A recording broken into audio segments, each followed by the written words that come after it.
मैं सुभाष चंद्र बोस अपने साथी कर्नल हबीबुर रहमान के साथ आजाद हिंद फौज की स्थापना का ऐलान करता हूं। हमारी जड़ें कमजोर पड़ रही हैं। कोई जाकर कह दे उस महारानी विक्टोरिया से, ये वतन हमारा है। सुभाष ने हिंदुओं और मुसलमानों को एकजुट कर दिया है और हम इसे लेकर रहेंगे। हमें इसे रोकना होगा।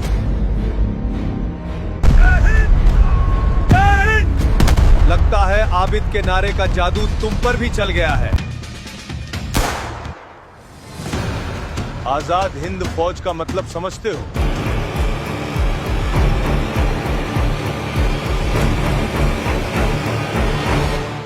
हिंदुस्तान की आजादी मुसलमानों के बगैर मुमकिन न थी। आजादी का कोई भी आंदोलन और क्रांति की कोई भी कहानी मुसलमानों के बगैर लिखी नहीं जा सकती। आजाद हिंद फौज की बात हो या आजाद हिंद संगठन की बात, इंकलाब जिंदाबाद की बात हो या फिर जय हिंद का नारा देने की बात, सबके पीछे जो एक चेहरा और एक नाम है उसे मुसलमान कहते हैं। आमतौर पर माना जाता है कि आजाद हिंद फौज की स्थापना नेता सुभाष चंद्र बोस ने की थी, लेकिन बहुत कम लोग जानते हैं कि इस संगठन की स्थापना में मुसलमानों का बड़ा किरदार रहा। सुभाष चंद्र बोस ने अपने मुस्लिम साथियों के साथ मिलकर इस संगठन की स्थापना की थी। मुसलमानों ने ही आजाद हिंद फौज की सोच को एक देशव्यापी आंदोलन में बदलने का काम किया। सुभाष चंद्र बोस के साथी रहे आबिद हसन सफ़ानी ने ही भारत को जय हिंद जैसा वो कालजयी नारा दिया जिसकी धमक आज तक सुनी जा सकती है। आज भी जब आजादी की बात होती है तो कहा जाता है कि अगर आजाद हिंद फौज ने क्रांति का बिगुल न फूका होता तो भारत को आजाद होने में और समय लगता। ये भारत का पहला सैन्य संगठन था जिसमें हिंदू, मुस्लिम, सिख, ईसाई एक साथ मिलकर अंग्रेजी साम्राज्य का मुकाबला कर रहे थे। सुभाष चंद्र बोस के निजी सचिव से लेकर उनके ट्रांसलेटर, उनके सेनाध्यक्ष और सेना के संस्थापक सभी मुसलमान थे। जय हिंद का नारा देने वाले आबिद हसन सफ़ानी सुभाष चंद्र बोस के पर्सनल सेक्रेटरी थे। बर्मा में ब्रिटिश और कॉमनवेल्थ मुकाबले के दौरान ही आबिद हसन ने जय हिंद का नारा दिया जो आज पूरे भारत में इस्तेमाल किया जाता है। बर्मा में होने वाली इस जंग में आबिद हसन नेता सुभाष चंद्र बोस के सेनाध्यक्ष और मुख्य सलाहकार थे। नेताजी ने आबिद हसन के साथ ही जापान का सफर किया था जहां पर आजाद हिंद सरकार की स्थापना की गई थी। मुसलमान भी नेता सुभाष चंद्र बोस पर अपनी जान कुर्बान किया करते थे और नेताजी भी आंख मूंद कर मुसलमानों पर भरोसा करते थे। उनका सबसे भरोसेमंद साथी कर्नल हबीबुर रहमान एक मुसलमान था। कर्नल हबीबुर रहमान आजाद हिंद फौज के संस्थापकों में से थे। उन्होंने नेताजी के साथ मिलकर इस संगठन की स्थापना की थी। उन्हें लोग सुभाष चंद्र बोस की परछाई कहा करते थे। जहां सुभाष चंद्र बोस होते वहां पर कर्नल हबीबुर रहमान का होना जरूरी समझा जाता था। नेताजी ने 1945 में जिस शख्स के साथ अपना आखिरी सफर किया वो हबीबुर रहमान ही थे। यही वो सफर था जिसके बाद नेताजी का कोई पता नहीं चला। अंग्रेजों ने उन्हें ढूंढने के लिए जमीन व आसमान एक कर दिए, लेकिन वो उन्हें ढूंढने में नाकाम रहे। कर्नल हबीबुर रहमान आजाद हिंद फौज के थल सेना प्रमुख और आजाद हिंद सरकार में मंत्री भी थे। आजाद हिंद फौज में शायद ही कोई ऐसा पद था जहां पर मुसलमानों ने अपनी सेवाएं न दी हों। आजाद हिंद फौज के पहले डायरेक्टर कर्नल एहसान कादिर एक मुसलमान थे। सुभाष चंद्र बोस ने उन्हें अपना सैन्य सचिव बनाया था और इन्होंने ही उस आजाद हिंद दल की स्थापना की थी जिसमें 30,000 से अधिक वॉलंटियर शामिल थे।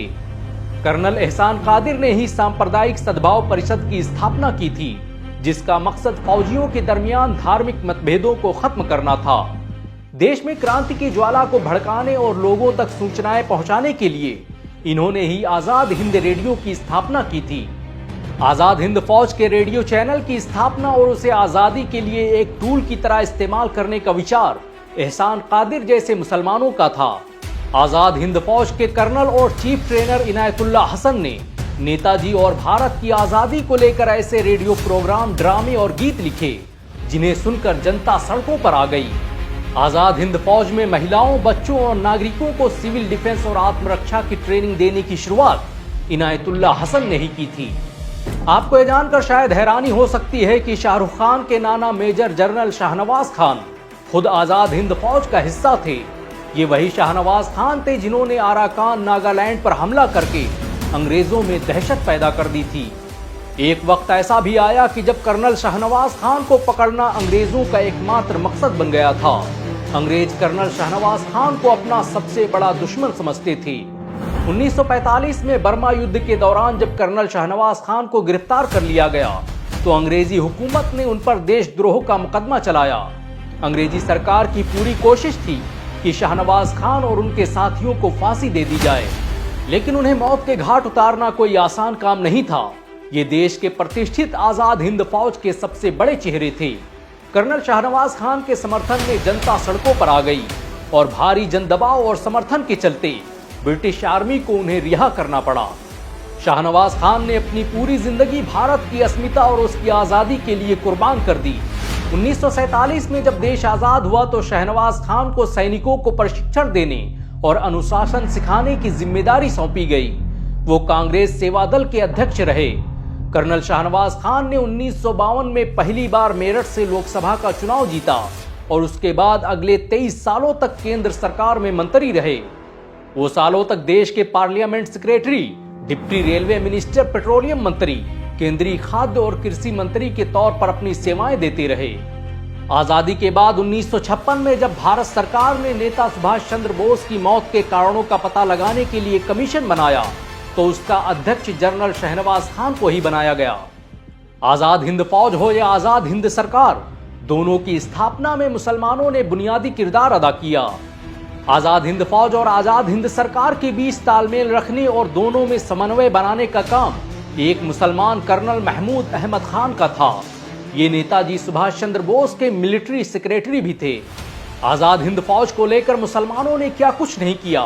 उन्होंने अपनी पूरी धन दौलत और संपदा इसके नाम पर कुर्बान कर दी। देश की आजादी के लिए आजाद हिंद फौज को सबसे बड़ा दान एक मुसलमान ने ही दिया था। नेताजी के कहने पर भारत के सबसे बड़े व्यापारी अब्दुल हबीब यूसुफ मरफानी ने 1 करोड़ की धनराशि आजाद हिंद फौज को दान कर दी थी। ये अब तक आजाद हिंद फौज को दिया गया सबसे बड़ा दान है।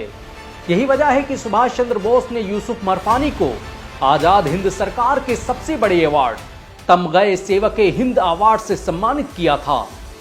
भारत की आजादी के बाद संयुक्त राष्ट्र संघ ने आजाद हिंद फौज के जिन 2 लोगों को अपने दुश्मनों की लिस्ट में डाला, वो दोनों करीम गनी और डीएम खान मुसलमान थे। भारत के पहले राष्ट्रीय झंडे को फहराने का काम एक मुस्लिम कमांडर कर्नल शौकत अली मलिक ने किया था। उन्होंने 14 अप्रैल 1944 में मणिपुर के इरंग में स्वतंत्र भारत का पहला राष्ट्रीय ध्वज फहराया, जिस पर टीपू सुल्तान के बाघ का निशान था।